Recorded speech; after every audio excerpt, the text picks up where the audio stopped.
ಮೈ dear students, ಇವತ್ತು ನಾವು second P U C ಒಳಗಡೆ ಚಾಪ್ಟರ್ 1 ಸೆಕ್ಸುವಲ್ ರೀಪ್ರೊಡಕ್ಷನ್ ಇನ್ ಫ್ಲವರಿಂಗ್ ಪ್ಲಾಂಟ್ಸ್ ಆ ಚಾಪ್ಟರ್ದೊಳಗಡೆ ಮೋಸ್ಟ್ ಇಂಪಾರ್ಟೆಂಟ್ ಕಾನ್ಸೆಪ್ಟ್ ಅನ್ನು ಸ್ಟಡಿ ಮಾಡೋಣ. ಅದು ಯಾವುದಂತ ಕೇಳಿದ್ರೆ ಮೇಲ್ ಗೆಮೆಟೋಫೈಟ್. ಯಾವುದನ್ನ ಮೇಲ್ ಗೆಮೆಟೋಫೈಟ್ ಅಂತ ಕರೀತಾರೆ? Which is called male gametophyte? ಏನ್ ಹೇಳಿ ನೋಡೋಣ. Pollen grain. ಪೋಲನ್ ಗ್ರೇನ್ ಅನ್ನ ಮೇಲ್ ಗೆಮೆಟೋಫೈಟ್ ಅಂತ ಕರೀತಾರೆ. ಹಾಗಾದ್ರೆ ಇವತ್ತ ಆ ಪೋಲನ್ ಗ್ರೇನದಲ್ಲಿ ಏನ್ ಅಭ್ಯಾಸ ಮಾಡೋಣ ಅಂತ ಕೇಳಿದ್ರೆ, structure of pollen grain. Write a neat label diagram or structure of pollen grain. ಇವತ್ತಿನ ಕ್ಲಾಸ್ದಾಗ ನೋಡೋಣ ವಿದ್ಯಾರ್ಥಿಗಳೇ ಬಹಳ ಈಸಿ ವೇದೊಳಗಡೆ ಈ ಬಯಾಲಜಿಯನ್ನ ನಾವು ಸ್ಟಡಿ ಮಾಡಬಹುದು. ಯಾವಾಗ ನಮಗೆ ಬಯಾಲಜಿ ಈಸಿ ಆಗತ್ತೆ ಅಂತ ಕೇಳಿದ್ರೆ, ಮೊದಲು ಬಯಾಲಜಿನ ಅರ್ಥ ಮಾಡ್ಕೋಕ್ ಶುರು ಮಾಡೋಣ. ಯಾವ ರೀತಿ ಅರ್ಥ ಮಾಡ್ಕೋಬೇಕು ಅಂತ ಹೇಳಿ ನಾನು ನಿಮ್ಗೆ ಹೇಳ್ತೀನಿ, ಆಮೇಲೆ ಅಪ್ಲೈಡ್ ಅನ್ನ ಸ್ಟಡಿ ಮಾಡೋಣ. ಹಾಗಾದ್ರೆ ನೋಡೋಣ ವಿದ್ಯಾರ್ಥಿಗಳೇ. First structure. First you understood what is the meaning of structure. ಅಂದ್ರೆ ಸ್ಟ್ರಕ್ಚರ್ ಓದಲ್ಕತ್ತೀವಿ ಅಂದ್ರೆ ಏನು ಓದ್ತಾ ಇದ್ದೀವಿ ಅಂದ್ರೆ, ಪೋಲನ್ ಗ್ರೇನ ಅದಕ್ಕ ಹೊರಗಡೆ ಏನಿದೆ, ಅದ್ರೊಳಗಡೆ ಯಾವ ಯಾವ ಪಾರ್ಟ್ಸ್ ಗಳಿದಾವೆ ಅದನ್ನು ಓದೋದಕ್ಕೆ ನಾವು ಏನಂತೀವಿ structure. How the construction, how the arrangement, what is the composition, ಇದನ್ನೆಲ್ಲ ಸ್ಟಡಿ ಮಾಡೋದಕ್ಕೆ ಸಾಮಾನ್ಯವಾಗಿ ನಾವು ಸ್ಟ್ರಕ್ಚರ್ ಅಂತ ಕರಿತೀವ್ರಿ. ನೋಡೋಣ ವಿದ್ಯಾರ್ಥಿಗಳೇ. ಫಸ್ಟ್ ಪಾಯಿಂಟ್, ನಿಮ್ಮ NCERT ಬುಕ್ದೊಳಗಡೆ ಏನ್ ಮೆನ್ಷನ್ ಮಾಡಿದ್ದಾನೆ ಅಂತ ಕೇಳಿದ್ದೆ ಆಯ್ತಂದ್ರೆ ನೋಡಿ, ಪೋಲನ್ ಗ್ರೇನ್ ಜನರಲಿ ಸ್ಪೆರಿಕಲ್ ಅಂತ ಹೇಳ್ತಾನೆ. ಯಾವುದೇ ಒಂದು ಪೋಲನ್ ಗ್ರೇನ್ ಅದಾಗ ಒಂದು ಟಿಪಿಕಲ್ ಪೋಲನ್ ಗ್ರೇನ್, ಎಲ್ಲಾ ಪೋಲನ್ ಗ್ರೇನ್ಗಳಲ್ಲ ವಿದ್ಯಾರ್ಥಿಗಳೇ. ಅವನೇನ್ ಹೇಳ್ತಾನೆ ನೋಡಿ, ಕೆಲವು ಪೋಲನ್ ಗ್ರೇನ್ಗಳು ರಿಬ್ಬನ್ ಸೇಪ್ ಇರ್ತಾವೆ. ಓಕೆ, ಪೋಲನ್ ಗ್ರೇನ್ ಸೇಪ್ ಒಂದೇ ತರನಾಗಿರಲ್ಲ, ವೇರಿಯೇಷನ್ ಇರುತ್ತೆ, ಕಲರ್ ವೇರಿಯೇಷನ್ ಇರುತ್ತೆ, ಸೈಜ್ ವೇರಿಯೇಷನ್ ಇರುತ್ತೆ. ಬಟ್ ಒಂದು ಟಿಪಿಕಲ್ ಪೋಲನ್ ಗ್ರೇನ್ ನಿನ್ನ PU ಬೋರ್ಡ್ದೊಳಗಡೆ ಒಂದು ಪಾರ್ಟ್ ಸಿ 3 ಮಾರ್ಕ್ಸ್ ಕ್ವಶನ್ ಕೇಳಿದಾನಂದ್ರೆ ಸುಮ್ಮನೆ ಒಂದು ಪಾಯಿಂಟ್ ತಗೊಂಡಿದ್ರಪ್ಪಿ ನೋಡಿ, ಪೋಲನ್ ಗ್ರೇನ್ಸ್ ಆರ್ ಸ್ಪೆರಿಕಲ್ ಇನ್ ಸೇಪ್ ಇದೆ. ಮತ್ತೆ ಈ ಪೋಲನ್ ಗ್ರೇನ್ ಈಗ ಮೇಜರ್ಮೆಂಟ್ ಮಾಡಿದ್ರೆ ಡಯಾಮೀಟರ್ ಅಪ್ಪಿ ನೋಡಿ, ಈ ಪೋಲನ್ ಗ್ರೇನ್ ಡಯಾಮೀಟರ್ ಅಂತ ತಗೊಂಡ್ರೆ ಈ ಡಯಾಮೀಟರ್ ಎಷ್ಟು ಇರ್ತದ ಅಂತ ಕೇಳಿದ್ರೆ ಎಷ್ಟಿರ್ತದೆ ಹೇಳಿ ನೋಡೋಣ. ದಟ್ ಈಸ್ 25 to 50 ನೋಡಿ micrometres. Micro 10 to the power -6 metre micrometre. ಬಹಳ ಇಂಪಾರ್ಟೆಂಟ್ ಪಾಯಿಂಟ್, ಇದನ್ನ ಓದಬೇಕಾಗಿದ್ದು ವಿದ್ಯಾರ್ಥಿಗಳೇ. ಈ ಪೋಲನ್ ಗ್ರೇನ್ ಇದೆಯಲ್ಲ, ಈ ಪೋಲನ್ ಗ್ರೇನ್ ಹೊರಗಡೆ ಒಂದು ವಾಲ್ ಇದೆ. ಪೋಲನ್ ಗ್ರೇನ್ ಒಂದು ಹೊರಗಡೆ ವಾಲ್ ಇದೆ. ಆ ವಾಲ್ 2 ಪದರಗಳಿಂದ ಮಾಡಲ್ಪಟ್ಟಿದೆ. ನಿಮಗ ಏನ್ ಕನ್ಫ್ಯೂಷನ್ ಮಾಡ್ಕೋತೀರಿ ಅಂದ್ರೆ, 2 ವಾಲ್ ಅದಾವತ್ತೆ ಅರ್ಥ ಮಾಡ್ಕೊಂಡಿರ್ತೀರಿ ವಿದ್ಯಾರ್ಥಿಗಳೇ. ನೋಡಿ, ಪೋಲನ್ ಗ್ರೇನ್ಕ ಒಂದ ವಾಲ್ ಇದೆ, ಬಟ್ ಆ ವಾಲ್ 2 ಪದರಗಳಿಂದ ಮಾಡಲ್ಪಟ್ಟಿದ್ದಾರೆ. The wall of the pollen grain is made up of 2 layers. ಹಾಗಾದ್ರೆ 2 ಲೇಯರ್ ಏನಿದಾವಲ್ಲ, ಆ 2 ಲೇಯರ್ಗಳು ಯಾವ್ಯಾವು ಅಂತ ಕೇಳಿದ್ರೆ, ಹೊರಗಡೆ ಒಂದು ಪದರದ ಹೊರಗಡೆ ಒಂದು ಲೇಯರ್ ಅದ. ಆ ಲೇಯರ್ ಏನಂತಾರಂದ್ರೆ ಎಕ್ಸೈನ್ ಅಂತಾರೆ ವಿದ್ಯಾರ್ಥಿಗಳೇ. ನಾಳೆ ನಿನ್ನ ಎಕ್ಸಾಮ್ದೊಳಗಡೆ ನಿನಗ ಕನ್ಫ್ಯೂಷನ್ ಆಗಲ್ಕತ್ತಂದ್ರೆ ನೋಡಿ, EX ಎಕ್ಸಿಟ್. ಎಕ್ಸಿಟ್ ಅಂದ್ರೆ ಹೊರಗೆ. ಹೆಂಗ ಅರ್ಥ ಮಾಡ್ಕೋಬೇಕು ಹೇಳಿ ನೋಡೋಣ. ಎಕ್ಸೈನ್ ಅಂದ್ರ ಇದು ಹೊರಗಿನ ಪದರ, ಹೊರಗಿಂದ ವಾಲ್ ಅಲ್ಲ. Plant cell compulsory cell wall ಇರ್ತದ. ಈ ಪೋಲನ್ ಗ್ರೇನು ಸಹಿತ ಪ್ಲಾಂಟ್ ಒಂದು ಸೆಲ್ ಇದೆ. ಇದು ಈ ಸೆಲ್ಕ ಒಂದು ವಾಲ್ ಇದೆ. ಆ ವಾಲ್ 2 ಪದರಗಳಿಂದ ಮಾಡಲ್ಪಟ್ಟಿದೆ. ಹೊರಗಡೆ ಪದರ ಯಾವ್ದದ ಹೇಳಿ ನೋಡೋಣ. ಎಕ್ಸೈನ್ ಇದೆ. ಒಳಗಡೆ ಪದರ ಯಾವ್ದಿದೆ ಅಂತ ಕೇಳಿದ್ರೆ ಇಂಟೈನ್ ಇದೆ. ವಿದ್ಯಾರ್ಥಿಗಳೇ, ನಾವೆಲ್ಲಿ ಕನ್ಫ್ಯೂಷನ್ ಮಾಡ್ಕೋತೀವಿ ಹೇಳಿ ನೋಡೋಣ. ಎರಡು ವಾಲ್ ಅದಾವತ್ತೆ ಅರ್ಥ ಮಾಡ್ಕೋತೀವಿ ವಿದ್ಯಾರ್ಥಿಗಳೇ. ವಾಲ್ ಇರುವುದು ಒಂದೇ, ಆ ವಾಲ ಎರಡು ಪದರಗಳಿಂದ ಮಾಡಲ್ಪಟ್ಟಿದೆ. ಹೊರಗಿನ ಪದರ ಎಕ್ಸೈನ್ ಇದೆ, ಒಳಗಡೆ ಪದರ ಇಂಟೈನ್ ಇದೆ. ಹಾಗಾದರೆ ಇವತ್ತ ನಾವು ಎಕ್ಸೈನದ ಬಗ್ಗೆ ಸ್ಟಡಿ ಮಾಡೋಣ. ಮೋಸ್ಟ್ ಇಂಪಾರ್ಟೆಂಟ್ ಇದು KCET 2026 ಎಕ್ಸಾಮ್ದಾಗ ಬಂದಿತ್ತು ವಿದ್ಯಾರ್ಥಿಗಳೇ. ಅದು ಯಾವ ಕ್ವಶನ್, ಅದರ ಆನ್ಸರ್ ಏನು ಇವತ್ತು ನೋಡೋಣ ರೀ. ಹಿಯರ್ ಎಕ್ಸೈನ್ ಇದು ಹೆಂಗದ ಅಂತ ಕೇಳಿದ್ರೆ ಇದು ಹಾರ್ಡ್ ಅದ. ಇಲ್ಲಿ ಬರ್ದ ನೋಡಿ ವಿದ್ಯಾರ್ಥಿಗಳೇ, ಹಾರ್ಡ್ ಔಟರ್ ಲೇಯರ್.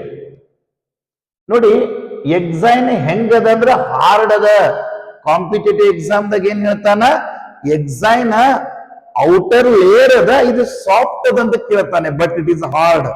ನೋಡಿ ಒಂದು ಲೈನ್ ಏನ್ ಅಭ್ಯಾಸ ಮಾಡ್ತಾ ಇದ್ದೀರಲ್ಲ, ಸುಮ್ಮನೆ ಓದ್ಕೊತ್ ಹೋಗ್ಬೇಡಿ. ಹಾರ್ಡ್ ಇದೆ ಅಂದಾಗ ನಿನ್ನ ಮೈಂಡ್ ಒಳಗಡೆ ಬರುತ್ತೆ, ಇದು ಯಾಕೆ ಗಟ್ಟಿಯಾಗಿದೆ, ಎಕ್ಸೈನ್ ಯಾಕೆ ಗಟ್ಟಿಯಾಗಿದೆ ಅಂತ ಏನು ವಿಚಾರ ಮಾಡ್ತೀಯಲ್ಲ, ಇದೇ ನೀಟ್ ಎಕ್ಸಾಮ್ ಅದ ಪೂರ್ವ ತಯಾರಿ. ಹಾರ್ಡ್ ಇದೆ ಅಂತ ಹೇಳ್ತಾನ, ಯಾಕೆ ಹಾರ್ಡ್ ಇದೆ ಅಂತ ಕೇಳಿದರೆ ಅರ್ಥ ಮಾಡ್ಕೊಳ್ಳಿ.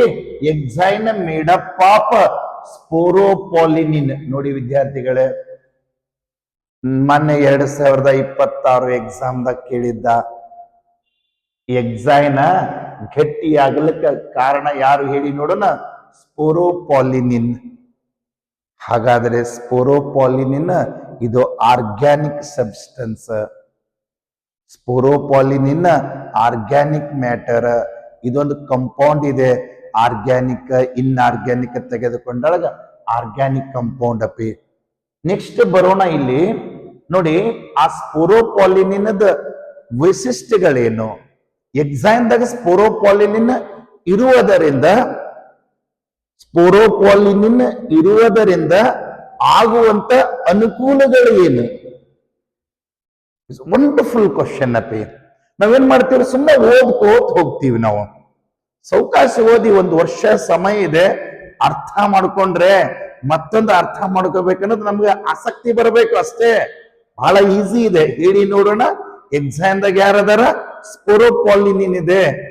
ಆ ಸ್ಪೋರೋಪಾಲಿನಿನ್ ಅದ್ರ ಬಗ್ಗೆ ಇಲ್ಲಿ ಸ್ಟಡಿ ಮಾಡೋಣ. ಹೆಂಗ್ ಹೇಳ್ತಾ ನೋಡು, ಸ್ಪೋರೋಪಾಲಿನಿನ್ ಏನ್ ಅದಲ್ಲ, ಇದು ಮೋಸ್ಟ್ ರೆಸಿಸ್ಟೆಂಟ್ ಆರ್ಗ್ಯಾನಿಕ್ ಮ್ಯಾಟರ್ ಅಥವಾ ಮಟೀರಿಯಲ್. ಅಂದ್ರೆ ರೆಸಿಸ್ಟೆಂಟ್ ಅಂದ್ರೆ ಅದನ್ನ ತಡೆಗಟ್ತದ, ಅದನ್ನ ಯಾರನ್ನ ವಿರೋಧಿಸ್ತದ ಅಂತ ಕೇಳಿದರೆ, ಪೋಲನ್ ಗ್ರೇನ ಹೈ ಟೆಂಪರೇಚರ್ದಾಗ ಒಗೆದ್ರ ಪೋಲನ್ ಗ್ರೇನ್ ಏನೂ ಆಗಲ್ಲ. ಯಾಕಾಗಲ್ಲ? ಪೋಲನ್ ಗ್ರೇನ್ ಹೊರಗಡೆ ಪದರ ಎಕ್ಸೈನ್ ಇದೆಯಲ್ಲ, ಎಕ್ಸೈನ್ ಯಾರಿಂದ ಮಾಡಲ್ಪಟ್ಟದ, ಸ್ಪೋರೋಪಾಲಿನಿನ್. ಆ ಸ್ಪೋರೋಪಾಲಿನಿನ್ ಏನ್ ಮಾಡ್ತದ ಹೇಳಿ ನೋಡೋಣ. ಏನ್ ರೆಜಿಸ್ಟ್ ಮಾಡ್ತದ ಹೇಳಿ ನೋಡೋಣ, ಹೈ ಟೆಂಪರೇಚರ್ ರೆಜಿಸ್ಟ್ ಮಾಡ್ತದ.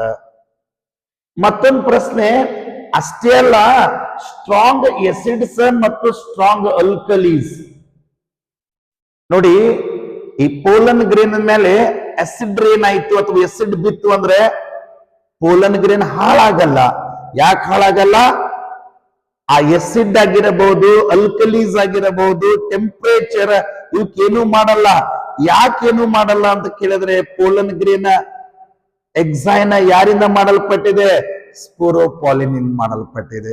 ಸುಮ್ಮನೆ ನೋಡಿ ಕುಂತು ವಿಚಾರ ಮಾಡ್ಬೇಕಾದ್ರೆ ಎಷ್ಟು ಈಸಿ ಇದೆ. ಒಂದ್ ಲೈನ್ ಹೇಳಿದ್ರೆ ಏನ್ ಹೇಳಿದ್ರಿ ಹೇಳಿ ನೋಡೋಣ. ಟೆಂಪರೇಚರ್ ಏನು ಮಾಡಲ್ಲ ನೋಡಿ, ಸ್ಟ್ರಾಂಗ್ ಎಸಿಡ್ಸ್ ಏನು ಮಾಡಲ್ಲ, ಸ್ಟ್ರಾಂಗ್ ಅಲ್ಕಲೀಸ್ ಏನು ಮಾಡಲ್ಲ. ಓಕೆ, ಮುಂದೆ ಮತ್ತೊಂದು ಪಾಯಿಂಟ್ಸ್ ಹೋಗ್ತೀನಿ. ಬಹಳ ಇಂಪಾರ್ಟೆಂಟ್ ಪಾಯಿಂಟ್ ಅಪ್ಪಿ. ನೋ ಎಂಜೈಮ್ ದಟ್ ನೋಡಿ ಡಿಗ್ರೇಡ್ ಅಂದ್ರೆ ಡಿಕಾಂಪೋಸ್ ಆಗೋದು, ಡಿಗ್ರೇಡ್ ಅಂದ್ರೆ ನಾಶವಾಗೋದು. ಅಂದ್ರೆ ಅವ ಏನ್ ಹೇಳ್ತಾನ, ಯಾವುದೇ ಎಂಜೈಮ್ ಯಾವುದೇ ಎಂಜೈಮ್ ಈ ಸ್ಪೋರೋಪಾಲಿನಿನ್ ಏನಿದೆಯಲ್ಲ ಅದನ್ನ ಡಿಗ್ರೇಡ್ ಮಾಡಲ್ಲ, ನಾಶಪಡಿಸಲ್ಲ, ಡಿಕಂಪೋಸ್ ಮಾಡಲ್ಲ, ಡಿಸ್ಟ್ರಾಯ್ಡ್ ಮಾಡಲ್ಲ. ಮೋಸ್ಟ್ ಇಂಪಾರ್ಟೆಂಟ್ ಅಪ್ಪಿ. ಎಕ್ಸಾಮ್ ದಾಗ ಕೇಳ್ತಾನ, ಈ ಪೋಲನ್ ಗ್ರೇನ್ ಎಂಜೈಮ್ ನೋಡಿ, ಪೋಲನ್ ಗ್ರೇನ್ ಎಂಜೈಮ್ ಡಿಗ್ರೇಡ್ ಮಾಡ್ತಾ ಡಿಕಂಪೋಸ್ ಆಗಲ್ಲ. ಯಾಕಾಗಲ್ಲ ಹೇಳಿ ನೋಡೋಣ. ಅಲ್ಲಿ ಸ್ಪೋರೋಪಾಲಿನಿನ್ ಇರ್ತದ. ವೆರಿ ಇಂಪಾರ್ಟೆಂಟ್ ನೋಡಪ್ಪಿ, ಪಾಯಿಂಟ್ ಹೆಂಗ್ ಹೋಗಿದ್ದಾನೆ. ಇನ್ನ ಮತ್ತೊಂದು ಪಾಯಿಂಟ್ಸ್ ಬಹಳ ಇಂಪಾರ್ಟೆಂಟ್ ಇದೆ ವಿದ್ಯಾರ್ಥಿಗಳೇ. Germ pores most important. Germ pore ಅಂದ್ರೆ ಯಾವುದಕ್ಕೆ ಕರೀತಾರೆ ಫಸ್ಟ್ ಅರ್ಥ ಮಾಡ್ಕೊಳ್ಳಿ. ನೋಡಿ, pollen grain exine has a prominent aperture. Aperture ಅಂದ್ರೆ ಸ್ಮಾಲ್ ಪೋರ್, ಒಂದ್ ಸಣ್ಣ ರಂಧ್ರಗಳು ಇರ್ತಾವ ಅಂತ ಹೇಳ್ತಾನೆ. ಅವಕ್ಕ ಜರ್ಮ್ ಪೋರ್ ಅಂತ ಕರೀತಾರಪ್ಪಿ. ಅವಕ್ಕೆ ಏನಂತ ಕರೀತಾರೆ ಹೇಳಿ ನೋಡೋಣ. Germ pore. ಎಕ್ಸೈನದೊಳಗಡೆ ಸ್ಮಾಲ್ ಅಪರ್ಚರ್ ಇರ್ತಾವಲ್ಲ ಅವಕ್ಕೆ ಜರ್ಮ್ ಪೋರ್ ಅಂತಾರ. ಬಟ್ ಇದು ನೆನಪು ಹಾರಬೇಡಿ ವಿದ್ಯಾರ್ಥಿಗಳೇ, ಜರ್ಮ್ ಪೋರ್ ಎಲ್ಲಿ ಕಂಡು ಬರ್ತದಲ್ಲ ಅಲ್ಲಿ ಸ್ಪೋರೋಪಾಲಿನಿನ್ ಇರಲ್ಲ. ಅದು ಬಹಳ ಇಂಪಾರ್ಟೆಂಟ್ ಇದೆ. ಸ್ಪೋರೋಪಾಲಿನಿನ್ ಇರಲ್ಲ, ಅರ್ಥ ಮಾಡ್ಕೊಳ್ಳಿ. ಫೇರ್ ಸ್ಪೋರೋಪಾಲಿನಿನ್ ಇಸ್ ಅಬ್ಸೆಂಟ್ ಅಂತ ಕೇಳಿದರೆ ಜರ್ಮ್ ಪೋರ್ದಾಗ ಸ್ಪೋರೋಪಾಲಿನಿನ್ ಇರಲ್ಲ. ಇನ್ನ ಮತ್ತೊಂದು ಪಾಯಿಂಟ್ಸ್ ತಗೊಂಡು ಹೋಗಿದ್ರೆ ಅಪ್ಪಿ, ಇಲ್ಲಿ ಹೇಳಿದಾನೆ ಸ್ಪೋರೋಪಾಲಿನಿನ್ ಈಸ್ ಅಬ್ಸೆಂಟ್ ಅಪ್ಪಿ. ಮೋಸ್ಟ್ ಇಂಪಾರ್ಟೆಂಟ್ ಅಪ್ಪಿ.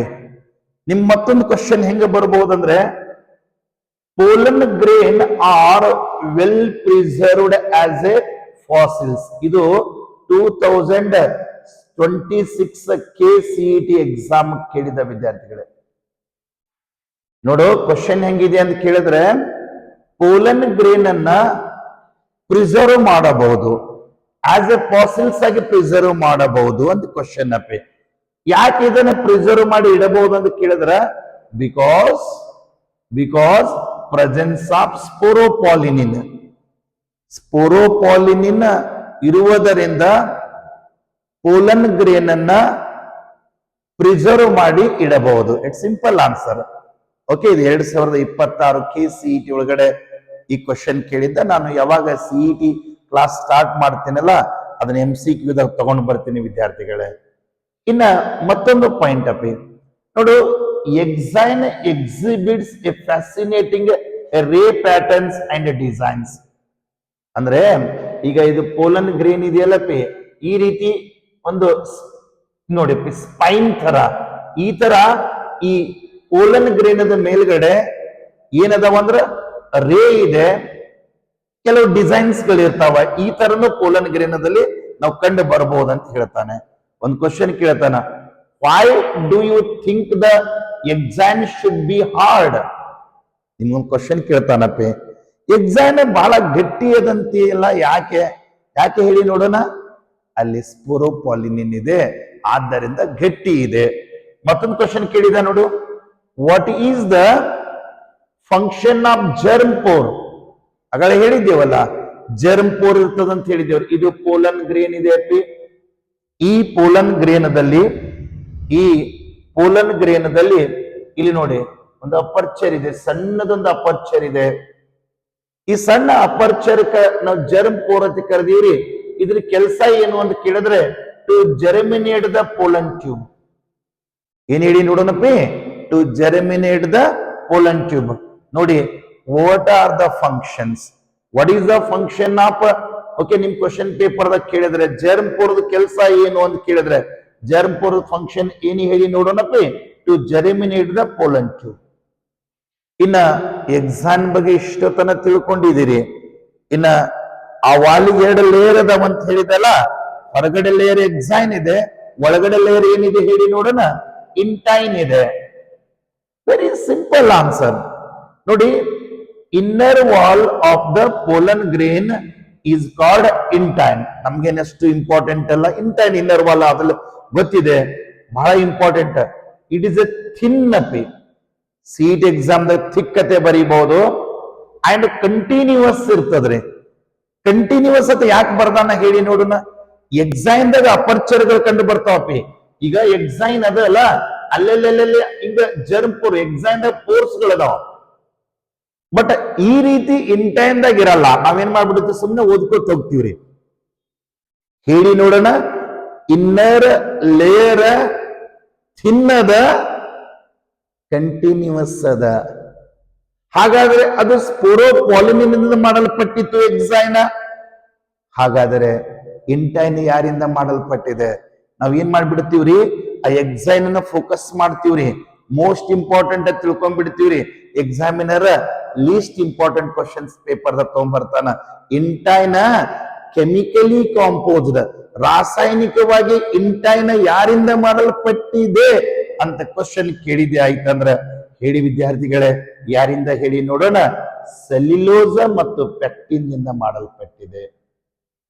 ಸೆಲ್ಯುಲೋಸ ಮತ್ತು ಪೆಕ್ಟಿನ್ ಇವೆರಡು ಕಾರ್ಬೋಹೈಡ್ರೇಟ್ಸ್ಗಳು, ಇವೆರಡು ಪಾಲಿಸ್ಯಾಕರೈಡ್ಸ್ಗಳು. ಸೆಲ್ಯುಲೋಸ ಮತ್ತು pectin. It is also may ask in your as A MCQ for competitive exam, KCET ಮತ್ತು ನೀಟ್ ಎಕ್ಸಾಮ್ದಾಗ ಬರಬಹುದು. ಇನ್ನ ಇಂಟೈನ್ ಮುಗೀತು, ಇನ್ನರ್ ಲೇಯರ್. ಇನ್ನು ವಾಲ್ ಮುಗೀತು ಅಂದ್ರೆ, ವಾಲ್ ಆದ ನಂತರ, ಸೆಲ್ ವಾಲ್ ಆದ ನಂತರ ಬರುವಂತ ಮೆಂಬ್ರೇನ್ ಯಾವುದು ಹೇಳಿ ನೋಡೋಣ. Plasma membrane. ನೋಡಿ ಹೇಳ್ತಾನೆ, ಮುಂದೆ ಹೇಳ್ತಾನೆ, the cytoplasm of the pollen grain is surrounded by plasma membrane. ಅರ್ಥ ಆಯ್ತು ವಿದ್ಯಾರ್ಥಿಗಳೇ? The cytoplasm of the pollen grain is surrounded by what here? Plasma membrane. Cell ವಾಲ್ದಾಗ ಎರಡು ಲೇಯರ್ ಅದಾವ. ಸೆಲ್ ವಾಲ್ ಮುಗೀತು. ಸೆಲ್ ವಾಲ್ ಮುಗಿದ ನಂತರ ನೋಡಪ್ಪಿ, ಇಲ್ಲಿ ಸೈಟೋಪ್ಲಾಸಮ್ ಅದ. ಈ ಸೈಟೋಪ್ಲಾಸಮಕ್ ಒಂದು ಮೆಂಬ್ರೇನ್ ಅದಲ್ಲ, ಆ ಮೆಂಬ್ರೇನ್ ಏನಂತ ಕರೀತಾ ಇದ್ದಾನೆ? ಪ್ಲಾಸ್ಮಾ ಮೆಂಬ್ರೇನ್ ಅಂತ ಕರೀತಾ ಇದ್ದಾನೆ. ಯಾವ ರೀತಿ ನಾವು ಇಲ್ಲಿ ಓದ್ಕೋಬೇಕನ್ನೋದು ಅರ್ಥ ಮಾಡ್ಕೋರಿ ವಿದ್ಯಾರ್ಥಿಗಳೇ. ಇನ್ನ ಬಹಳ ಇಂಪಾರ್ಟೆಂಟ್ ಪಾಯಿಂಟ್ ನಾವು ಮತ್ತೆ ಮುಂದೆ ತಗೊಂಡು ಹೋಗಿದ್ದೆ ಆಯ್ತಂದ್ರೆ, ಓಕೆ, ಇಲ್ಲಿ ಯಾವ ರೀತಿ ನಾವು ಇಲ್ಲಿ ಪಾಯಿಂಟ್ಸ್ ಗಳನ್ನ ನೋಡ್ಕೊಂಡು ಹೋಗ್ಬೇಕು ಅಂತ ಕೇಳಿದ್ರೆ ಅರ್ಥ ಮಾಡ್ಕೊಳ್ಳಿ ವಿದ್ಯಾರ್ಥಿಗಳೇ. ಬಹಳ ನೀಟಾಗಿ ಹೇಳ್ತಾನೆ ನೋಡಿ. when pollen grain is mature it contains. ವಿದ್ಯಾರ್ಥಿಗಳೇ, ಬಹಳ ಸಲ ಈ ಬಯಾಲಜಿ ಒಳಗಡೆ ಮ್ಯಾಚ್ಯೂರ್ ಅನ್ನುವಂತ ಶಬ್ದ ಬರುತ್ತೆ. ಹಿಂಗಂದ್ರೆ ಏನ್ ಸರ್ ಮ್ಯಾಚ್ಯೂರ್ ಅನ್ನುವಂತ ಶಬ್ದ ಬರುತ್ತೆ?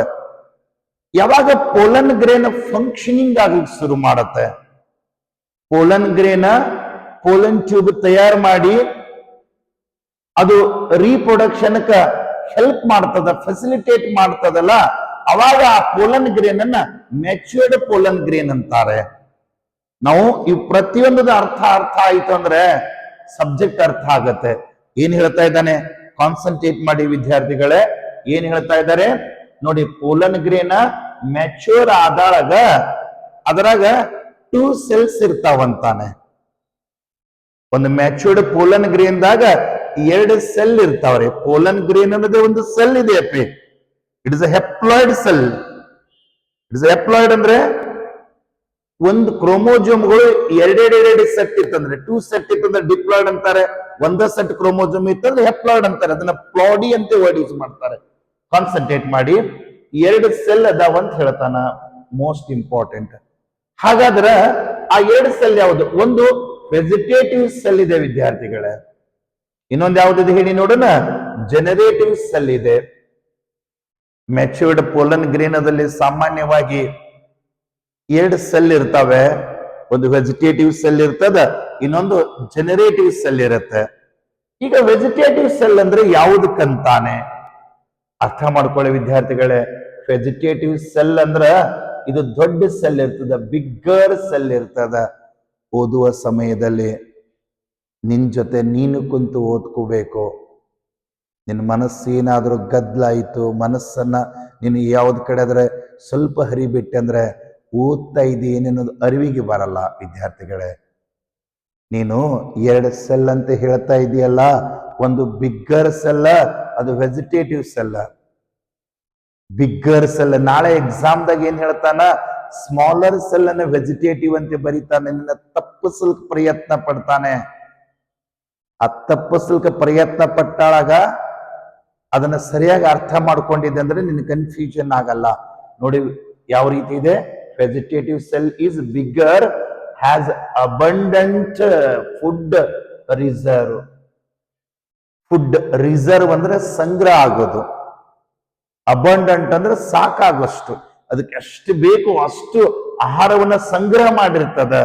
ಮತ್ತ ಅದ್ರಾಗ ಏನದ, ಲಾರ್ಜ್ ಇರ್ರೆಗ್ಯುಲರ್ ಶೇಪ್ಡ್ ನ್ಯೂಕ್ಲಿಯಸ್ ಇರ್ತದ. ನೋಡಿ ಹೆಂಗ್ ಹೇಳ್ತಾನ, ನಿನ್ ಕೇಳ್ತಾನ ಪೋಲನ್ ಗ್ರೇನ್ದಾಗ 2 ಸೆಲ್ ಇದ್ವಲ್ಲ ಹೆಂಗಪ್ಪ ಅಂತ ಕೇಳ್ತಾನ. ನೀನ್ ಹೇಳ 2 ಸೆಲ್ ಒಂದು ದೊಡ್ಡ ಸೆಲ್ ಅದಪ್ಪ, ಆ ಸೆಲ್ದಾಗ ಅಬಂಡೆಂಟ್ ರಿಸರ್ವ್ ಫುಡ್ ಅದ, ಅದ್ರಾಗ ಒಂದು ಇರ್ರೆಗ್ಯುಲರ್ ನ್ಯೂಕ್ಲಿಯಸ್ ಇರ್ತದ. ಇದನ್ನ ಯಾವ ಸೆಲ್, ವೆಜಿಟೇಟಿವ್. ಎಷ್ಟು ಈಸಿ ಇದೆ ನೋಡಿ ವಿದ್ಯಾರ್ಥಿಗಳೇ, ನಾವು ಎಷ್ಟು ಡಿಫಿಕಲ್ಟ್ ಅದ ಅಂತ ಹೇಳಿ ನಾವು ಅದನ್ನ ರಾತ್ರಿ ಬೆಳಗನ 4 ತಾಸು ಓದಿದರೆ ಸಾಕು, ಸ್ಟೇಟ್ದಾಗ ಒಂದು ರ್ಯಾಂಕ್ ಬರುತ್ತೆ. ಬಟ್ ಓದು ಅದು ನಿನ್ ಜೊತೆ ನೀನೇ ಓದಿರಬೇಕು. ಓಕೆ, ಮೊಬೈಲ್ ಇಟ್ಕೊಂಡು ಓದಲಿಕ್ಕೆ ಹೋಗಬೇಡಿ. ವೆರಿ ಸಿಂಪಲ್ ಅಪಿ. ಮುಂದೆ ಹೇಳ್ತಾ ನೋಡಿ, ದ ಇನ್ನೊಂದು ಸೆಲ್ ಅಪಿ, ಜನರೇಟಿವ್ ಸೆಲ್. ಒಂದು ವೆಜಿಟೇಟಿವ್ ಸೆಲ್ ಅದ, ಇನ್ನೊಂದು ಯಾವ್ದು ಹೇಳಿ ನೋಡೋಣ, ಜನರೇಟಿವ್ ಸೆಲ್ ಅದ. ಇದು ಹೆಂಗದ ಅಂತ ಕೇಳಿದ್ರೆ ಸ್ಮಾಲ್ ಅದ. ಎಲ್ಲಿ ಅದ ಅಂತ ಕೇಳಿದ್ರೆ ಬಹಳ ಇಂಪಾರ್ಟೆಂಟ್. ಈ ಜನರೇಟಿವ್ ಸೆಲ್ ಎಲ್ಲದ, floors in the cytoplasm of the vegetative cell. ಅರ್ಥ ಮಾಡ್ಕೋ, ಅವ ಏನ್ ಹೇಳ್ತಾನ ಇಲ್ಲಿ, ಇದು ಪೋಲನ್ ಗ್ರೇನ್ ಅದ. ಈ ಪೋಲನ್ ಗ್ರೇನ್ ಅದಾಗ ಒಂದು ದೊಡ್ಡ ಸೆಲ್ ಅದಲ್ಲ, ದೊಡ್ಡ ಸೆಲ್, ಇದು ವೆಜಿಟೇಟಿವ್ ಸೆಲ್ ಅದ. ಈ ವೆಜಿಟೇಟಿವ್ ಸೆಲ್ ಸೈಟೋಪ್ಲಾಸಮ್ ಒಳಗಡೆ ಒಂದು ಸೆಲ್ ಅದಲ್ಲ, ಸ್ಪಿಂಡಲ್ ಶೇಪ್ಡ್ ಹಿಂಗ ಏನದಲ್ಲ, ಇದಕ್ಕ ಜನರೇಟಿವ್ ಸೆಲ್ ಅಂತಾರೆ. ಇದಕ್ಕೆ ಏನಂತ ಕರೀತಾರೆ ಹೇಳಿ ನೋಡೋಣ, ಜನರೇಟಿವ್ ಸೆಲ್ ಅಂತ ಕರೀತಾರೆ. ಹೇಳ್ತಾ ನೋಡಿ, ಬಹಳ ಇಂಪಾರ್ಟೆಂಟ್. ಜನರೇಟಿವ್ ಸೆಲ್ ಹೆಂಗದ, ಸ್ಮಾಲ್ ಅದ. ವೆಜಿಟೇಟಿವ್ ಸೆಲ್ ಹೆಂಗದ, ಬಿಗ್ಗರ್ ಅದ. ಹಾಗಾದ್ರೆ ಈ ಜನರೇಟಿವ್ ಸೆಲ್ ಸ್ಮಾಲ್ ಅದ ಅಲ್ಲ, ಎಲ್ಲಿ ಫ್ಲೋಟ್ ಆಗಲ್ಕತ್ತದ ಹೇಳಿ ನೋಡೋಣ, cytoplasm of the vegetative cell. Cytoplasm of the vegetative cell. ಮುಂದೆ ಹೇಳ್ತಾನ, ಇದು ಹೆಂಗದ, ಸ್ಪಿಂಡಲ್ ಶೇಪ್ಡ್ ಅದ. ಸ್ಪಿಂಡಲ್ ಶೇಪ್ಡ್ ಅದ. ಇದಕ್ಕೆ ಡೆನ್ಸ್ ಸೈಟೋಪ್ಲಾಸಮ್ ಅದ. ಡೆನ್ಸ್ ಅಂದ್ರೆ ಹೆಚ್ಚು ಸಾಂದ್ರತೆ ಹೊಂದಿರುವಂತಹ ಸೈಟೋಪ್ಲಾಸಮ್ ಇದೆ ಅಂತ ಹೇಳ್ತಾನೆ ವಿದ್ಯಾರ್ಥಿಗಳೇ. ಮತ್ತ ನ್ಯೂಕ್ಲಿಯಸ್ ಅದ. ನ್ಯೂಕ್ಲಿಯಸ್ ಅದ ವಿದ್ಯಾರ್ಥಿಗಳೇ. ಇದು ಹೆಪ್ಲಾಯ್ಡ್ ಅದ, ಇದನ್ನು ಹೆಪ್ಲಾಯ್ಡ್ ಅದ. ನಿಮ್ಗೆ ಸೀಟ ಕೇಳ್ತಾನ, ವೆಜಿಟೇಟಿವ್ ಸೆಲ್ ಕೇಳಿದ್ರ ಹೆಪ್ಲಾಯ್ಡ್, ಪೋಲನ್ ಗ್ರೇನ್ ಕೇಳಿದ್ರೆ ಹೆಪ್ಲಾಯ್ಡ್, ಮೇಲ್ ಗೆಮೆಟೋಫೈಟ್ ಕೇಳಿದ್ರೆ ಹೆಪ್ಲಾಯ್ಡ್, ಜನರೇಟಿವ್ ಸೆಲ್ ಕೇಳಿದ್ರೆ haploid. Haploid, diploid, triploid, polyploid. ಇದೇನ್ ಹೇಳ್ತದಂದ್ರೆ, ಕ್ರೋಮೋಸೋಮ್ ಒಂದೊಂದ ಇತ್ತಂದ್ರೆ ಹೆಪ್ಲಾಯ್ಡ್, ಜೋಡಿ ಜೋಡಿ ಇತ್ತಂದ್ರೆ ಡಿಪ್ಲಾಯ್ಡ್, ಮೂರ್ ಕೂಡಿತ್ತಂದ್ರೆ ಟ್ರಿಪ್ಲಾಯ್ಡ್. ಅರ್ಥ ಮಾಡ್ಕೊಳ್ಳಿ, ನಾವೇನೋ ತಪ್ಪು ಬಿಡ್ತೀವಿ ಇಲ್ಲಿ ಕ್ವಶನ್ ಪೇಪರ್ದಾಗ. ಒಂದು ಅಪ್ಲೈಡ್ ಕ್ವಶನ್ಸ್. ಇಲ್ಲಿ ತನ ನಾವು ಪೋಲನ್ ಗ್ರೇನ್ದಾಗ 2 ಸೆಲ್ ಇರ್ತಾವ, ಒಂದು ವೆಜಿಟೇಟಿವ್ ಅದ, ಒಂದು ಜನರೇಟಿವ್ ಅಂತ ಹೇಳಿದ್ವಿ ವಿದ್ಯಾರ್ಥಿಗಳೇ. ಬಟ್ ಪೋಲನ್ ಗ್ರೇನ್ ಎಲ್ಲಿ ಹುಟ್ಟುತ್ತೆ ಹೇಳಿ ನೋಡೋಣ. ಪೋಲನ್ ಗ್ರೇನ್ ಎಲ್ಲಿ ಹುಟ್ಟುತ್ತದ ಅಂತ ಕೇಳಿದ್ರೆ, ಮೈಕ್ರೋಸ್ಪೋರ್ಯಾಂಜಿಯಂ ಇತ್ತು, ಮೈಕ್ರೋಸ್ಪೋರ್ ಮದರ್ ಸೆಲ್ ಇತ್ತು, ಪೋಲನ್ ಮದರ್ ಸೆಲ್ ಅಂತ ಕರೆದಿದ್ರಿ. ಮಿಯಾಸಿಸ್ ಆಯಿತು, ಮೈಕ್ರೋಸ್ಪೋರ್ಸ್ಗಳಾದು. ಈ ಮೈಕ್ರೋಸ್ಪೋರ್ಸ್ಗಳು ಏನಾಯ್ತು, ಮೈಕ್ರೋಸ್ಪೋರ್ಸ್ಗಳೇ ಏನಾಗಿ ಕನ್ವರ್ಟ್ ಆದ, ಪೋಲನ್ ಗ್ರೇನ್ ಆಗಿ ಕನ್ವರ್ಟ್ ಆಯ್ತು. ಓಕೆ, ಅದನ್ನ ಮತ್ತೊಂದು ಕ್ಲಾಸ್ನಾಗ ಅದನ್ನ ಎಕ್ಸ್ಪ್ಲೇನ್ ಮಾಡಿರ್ತೀನಿ ವಿದ್ಯಾರ್ಥಿಗಳೇ, ಸ್ವಲ್ಪ ನೋಡ್ಕೊಳ್ಳಿ. ಇಲ್ಲಿ ಸಿಯರ್ ಯಾವ ರೀತಿ ಹೇಳ್ತಾ ಇದೆ ನೋಡಿ, 60% ಆಫ್ ಎಂಜೋಸ್ಪರ್ಮ್ಸ್. ಎಂಜೋಸ್ಪರ್ಮ್ಸ್ ಒಳಗಡೆ ಡಿಫ್ರೆಂಟ್ ಸ್ಪೀಸೀಸ್ ಗಳಿರ್ತಾವೆ, ಹೂ ಬಿಡುವಂತ ಸಸ್ಯಗಳಲ್ಲಿ. ಅದ್ರಾಗ 60% ಎಂಜೋಸ್ಪರ್ಮ್ಸ್ ಪೋಲನ್ ಗ್ರೇನ್ಸ್ ಅನ್ನ ಏನ್ ಮಾಡ್ತಾರೆ, ಸೆಡ್ ಅಂದ್ರೆ ಉದುರಿಸು. ಇದು ಪೋಲನ್ ನೋಡಪ್ಪ, ಇದು ಎಂಥರ್ ಇದೆ. ಈ ಎಂಥರ್ದಿಂದ ಪೋಲನ್ ಗ್ರೇನ್ ಸೆಡ್ ಉದುರಿಸ್ತದ ಅಂತ ಹೇಳ್ತಾನ. ಯಾವ ನೋಡಿ, ಯಾವ ರೂಪದಾಗ ಇರ್ತದ ಪೋಲನ್ ಗ್ರೇನ್ ಅಂತ ಕೇಳಿದ್ರೆ 2 ಸೆಲ್ಡ್ ಸ್ಟೇಜ್ ಪೋಲನ್ ಗ್ರೇನ್. ಅರ್ಥ ಆಗ್ತಾ ಇದೆ ವಿದ್ಯಾರ್ಥಿಗಳೇ. ಪೋಲನ್ ಗ್ರೇನ್ದಾಗ 2 ಸೆಲ್ ಇತ್ತಂದ್ರ ಆ ಪೋಲನ್ ಗ್ರೇನ್ 2 ಸೆಲ್ಡ್ ಸ್ಟೇಜ್ ಅಂತಾನೆ. ನೋಡಿ ಎಷ್ಟು ಚಂದ, 60% ಎಂಜೋಸ್ಪರ್ಮ್ಸ್ದಾಗ 60% ಸ್ಪೀಸೀಸ್ಗಳೇನದಾವಲ್ಲ, ಆ ಸ್ಪೀಸೀಸ್ಗಳು ಈ ಸದ್ದ ಡಿಫ್ರೆಂಟ್ ಒಂದು 100 ಸ್ಪೀಸೀಸ್ ಇದಾವ್ರೆ. 60 ಸ್ಪೀಸೀಸ್ಗಳು 2 ಸೆಲ್ಡ್ ಸ್ಟೇಜ್ ಪೋಲನ್ ಗ್ರೇನ್ ಅನ್ನ ಸೆಡ್ ಅಂದ್ರೆ ಉದುರಿಸ್ತಾವ. ಉಳಿದಿರುವಂತ 40% ಪೋಲನ್ ಗ್ರೇನ್ದಾಗ 2 ಸೆಲ್ ಇರಲ್ಲ ವಿದ್ಯಾರ್ಥಿಗಳೇ, 3 ಸೆಲ್ ಇರ್ತವೆ. ಅಲ್ಲಿ ಬಹಳ ಇಂಪಾರ್ಟೆಂಟ್ ಪಾಯಿಂಟ್ ಇರೋದು. ನಾನು ಪೋಲನ್ ಪಿಸ್ಟಲ್ ಇಂಟರಾಕ್ಷನ್ದಾಗ ಅದನ್ನು ಮತ್ತೆ ಎಕ್ಸ್ಪ್ಲೇನ್ ಮಾಡಿರ್ತೇನೆ. ಮುಂದೆ ಹೇಳ್ತಾ ನೋಡು, ರಿಮೈನಿಂಗ್ ಸ್ಪೀಸೀಸ್ ಹೆಂಗ್ ಹೇಳ್ತಾನೋ, ಜನರೇಟಿವ್ ಸೆಲ್ ನೆನ್ಪಿಟ್ಕೊಳ್ಳಿ ವಿದ್ಯಾರ್ಥಿಗಳೇ, generative cell divides mitotically. It's most important my dear students, most important. Generative cell ನಾವು ಏನು ಹೇಳಿದ್ದೀವಲ್ಲ ವಿದ್ಯಾರ್ಥಿಗಳೇ, ಇಲ್ಲಿ ನಾವು ಹೇಳಿದ್ದೇವಲ್ಲ, ಒಂದು ಸಣ್ಣ ಸೆಲ್ ಇರ್ತದ, ಒಂದು ದೊಡ್ಡ ಸೆಲ್ ಇರ್ತದ ಅಂತ ಏನ್ ಹೇಳಿದ್ದೇವಲ್ಲ, ಆ ಸಣ್ಣ ಸೆಲ್ಲಿಗೆ ಜನರೇಟಿವ್ ಸೆಲ್ ಅಂತ ಕರೆದಿದ್ದೇವ್ರಿ. ಸಣ್ಣ ಸೆಲ್ಲಿಗೆ ಏನಂತ ಕರೆದಿದ್ದೇವೆ ಹೇಳಿ ನೋಡೋಣ, ಜನರೇಟಿವ್ ಸೆಲ್ ಅಂತ ಕರೆದಿದ್ದೇವ್ರಿ. ಹಾಗಾದ್ರೆ ಅವನು ಏನ್ ಹೇಳ್ತಾ ಇದ್ದಾನೆ ಅಂತ ಕೇಳಿದ್ರೆ ಇಲ್ಲಿದೆ ನೋಡಿ ವಿದ್ಯಾರ್ಥಿಗಳೇ,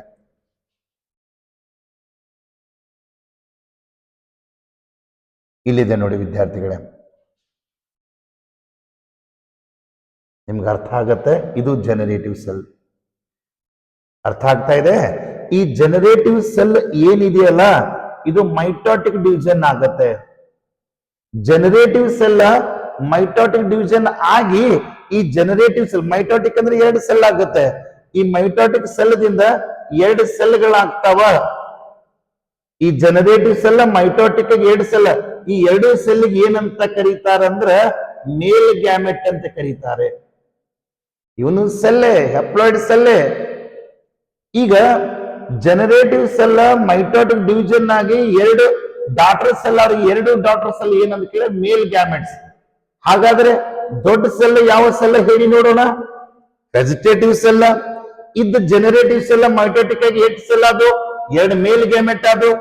ಹಾಗಾದ್ರೆ ನೋಡಿ, ಒಂದು ವೆಜಿಟೇಟಿವ್ ಸೆಲ್ 2 ಮೇಲ್ ಗ್ಯಾಮೆಟ್ ಕೂಡಿದ್ರೆ ಟೋಟಲ್ ಎಷ್ಟು ಸೆಲ್ ಅದು ಹೇಳಿ ನೋಡೋಣ, 3 ಸೆಲ್ಸ್ ಅದು, 3 ಸೆಲ್ಸ್ ಅದು.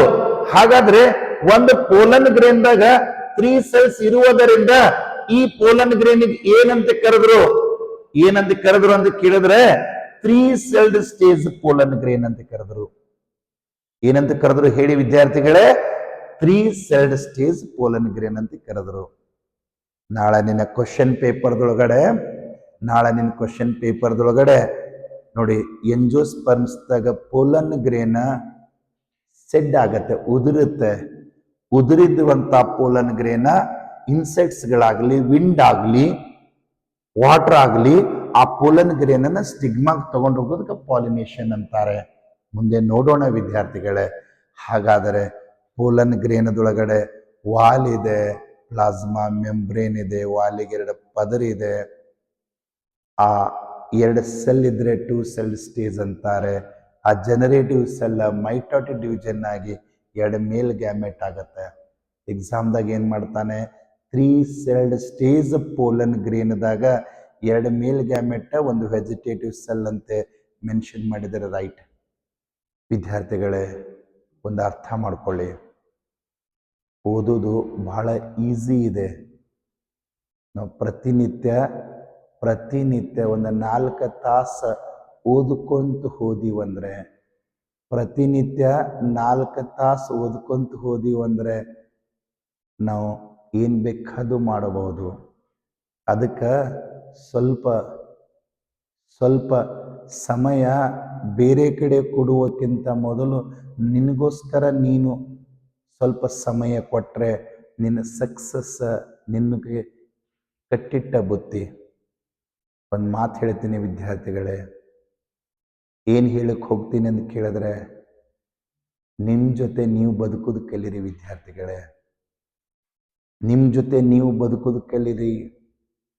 ನಿಮ್ಮ ನೋವಾದಳಗ, ನಿಮ್ಮ ಕಷ್ಟ ಬಂದಳಗ, ನಿಮ್ಮ ಸಮಸ್ಯೆ ಆದಳಗ ಯಾರೂ ಬರಲ್ಲ, ಅದು ನೀವೇ ಸಾಲ್ವ್ ಮಾಡ್ಕೋದಕ್ಕೆ ಕಲೀಲಿ. ಯಾವಾಗ ಕಷ್ಟಗಳು ಹೆಚ್ಚು ಬರ್ತಾವಲ್ಲ, ಅದಕ್ಕೆ ನೀವು ಧೈರ್ಯ ಕಳ್ಕೋಬೇಡಿ. ಕಷ್ಟ ಬಂದಳಗ ಕಷ್ಟ ಫೇಸ್ ಮಾಡೋದನ್ನು ಕಲ್ತ್ರಿ ಅಂದರೆ ಅದ ಸಾಧನೆ, ಅದ ನಿಮಗೆ ಗಟ್ಟಿತನ ಮಾಡುತ್ತೆ. ಯಾವಾಗ ನೀವು ಗಟ್ಟಿಯಾಗೋಕ್ಕೆ ಶುರು ಮಾಡ್ತೀರಲ್ಲ, ಆವಾಗ ಬೇಕಾದಂಥ ಸಮಸ್ಯೆ ಬಂದರೂ ಸದ್ಯಕ್ಕೆ ಸಾಲ್ವ್ ಮಾಡಬಹುದು. ಓಕೆ, ಮತ್ತು ಮುಂದಿನ ಕ್ಲಾಸ್ದೊಳಗಡೆ ನಾನು ನಿಮ್ಗೆ ಮತ್ತೊಂದು ಕನ್ಸೆಪ್ಟ್ ತಗೋತೀನಿ. ವಿದ್ಯಾರ್ಥಿಗಳೇ, ನಿಮಗೆ ಯಾವ ಸಬ್ಜೆಕ್ಟ್ ಬಹಳ ಆಸಕ್ತಿ ಇದೆ, ಯಾವ ಲೆಕ್ಚರರ್ ನಿಮಗೆ ಚೆನ್ನಾಗಿ ಅನ್ನಿಸ್ತಾರೆ, ಯಾವ ಸಬ್ಜೆಕ್ಟ್ ನಿಮಗೆ ಪ್ರಾಬ್ಲಮ್ ಇದೆ ಅಲ್ಲಿ ಒಂದು ಕಮೆಂಟ್ ಮಾಡಿ, ಫಾಲೋ ಮಾಡಿ, ಸಪೋರ್ಟ್ ಮಾಡಿ. Thank you. ಬರ್ತೀನಿ ವಿದ್ಯಾರ್ಥಿಗಳೇ.